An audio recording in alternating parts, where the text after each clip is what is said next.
Hey everybody, Pacers beat writer Dustin DePirak here with the legend Kyle Neddenreap at Gainbridge Fieldhouse. 114-111 Boston Celtics in Game 3 of the Eastern Conference Finals, which puts the Celtics up 3-0.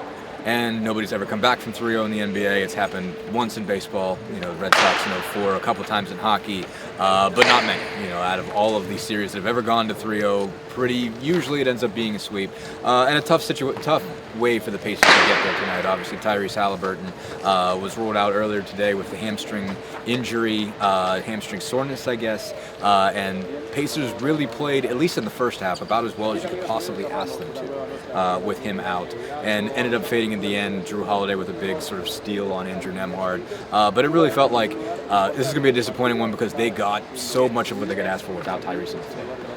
And I think if they win the game, it's the Andrew Nembhard story. Absolutely, breakout game. And it's kind of the cruel part of sports is that, Holiday gets that steal at the end. It's against Nembhard, and he, that's kind of the play people will probably remember from this game. Not really fair to him because he did play great. It was sensational. It was an awesome game tonight. But the Celtics felt like, the Pacers just, there for a while, couldn't get enough offense going. Right. And the Celtics were very good on offense for a stretch there. And you look at the matchups there, and it's like, well, there's no question the Celtics had some advantages for sure. Yeah, I mean, they've got the most firepower. I mean, the Pacers are in a situation where they're leaning on Andrew Nembhard, and they're leaning on T.J. McConnell, and those guys, I think, had 54 points, 55 points between them.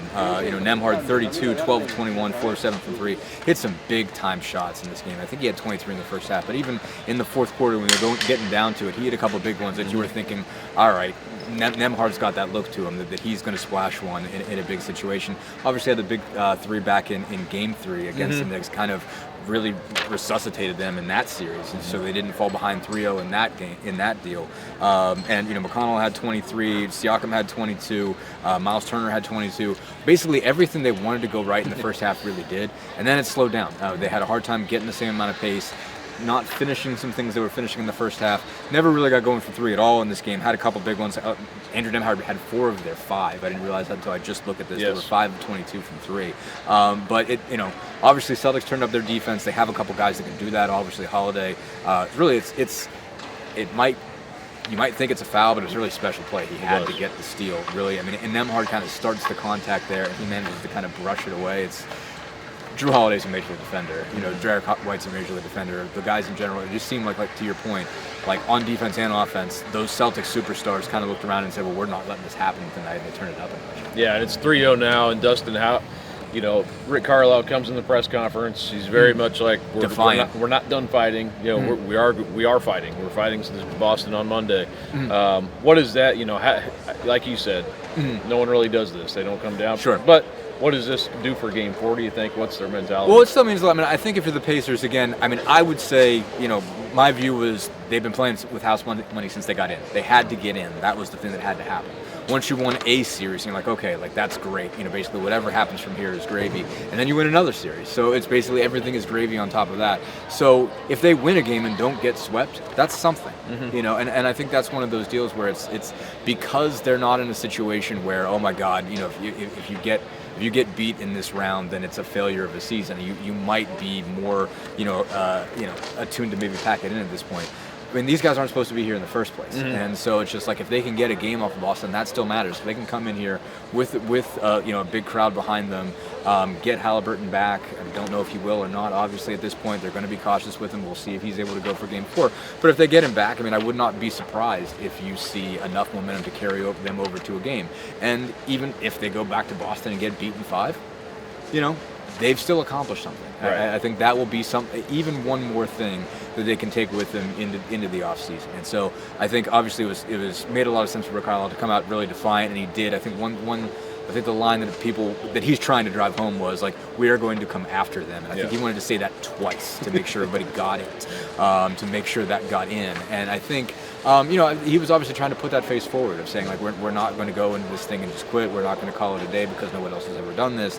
We're going to try to get everything they can get. And again, it makes sense for them. Like, the whole point of this postseason was to learn as many lessons as they could, get themselves as many tough situations as they could, and see how they were going to survive. And they've succeeded in so many of those circumstances.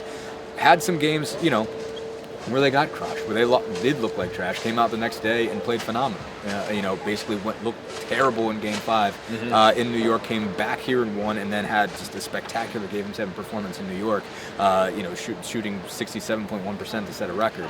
So their view is basically they can come back from any kind of disappointment, any kind of even ugly performances, and get something out of it. So there is still something to fight for them, even if they don't continue beyond the series. It makes sense for them to get any kind of success they can still get.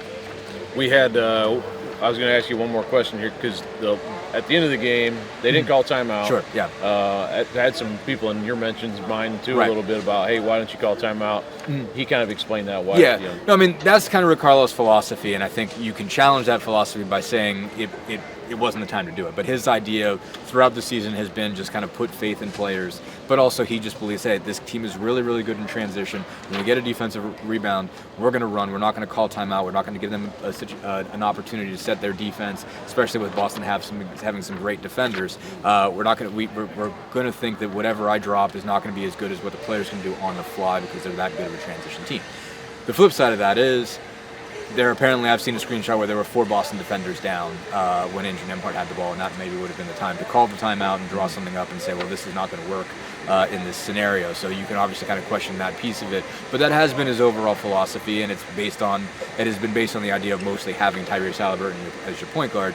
And I don't think he dialed it back because Haliburton was out, because Nembhard played that well, and he said, okay, let's trust Andrew to make a play. But 4 defenders versus 1 is enough defenders to feel like they're set. And so not sure what he was thinking at that point, whether he was second-guessing himself at that point, or just trusting, all right, Drew's made a bunch of plays tonight, maybe he'll make one more. He might have enough open space to work, but obviously that turns into a turnover, and that ends the game. So might be one he kicks himself about in the future, but it is part of his overall philosophy. So anyway, 3-0, back for Game 4. On Monday, obviously, enjoy the Indy 500 tomorrow, and we'll still have at least one more game at Gainbridge. They have a chance to extend this thing, one more chance to extend this thing. We'll see how it goes.